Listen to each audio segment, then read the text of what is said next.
Vieta žiūri, kad kelmas išrautas iš šaknų ir tik didelė šliūžė likus, kur senio nueita.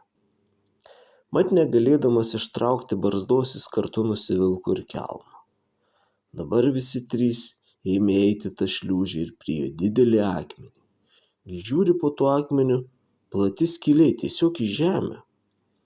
Trumpai pasikalbėję sutarė jie leistis į tą urvą pažiūrėti, kas ten yra. Ąžuolruvis tuojau prilupo medžių brazdų, nykštukas su kalnaverčiu nuvijo ilgą virvę. Paskui visi padarė lopšį, į tą lopšį draugai įsodino nykštuką ir nuleido į žemę. Prižadėjo laukti, kol šis sugrįš. Nusileidę žemyn, nykštukas žiūri, ne per toli matyti puikus dvaras.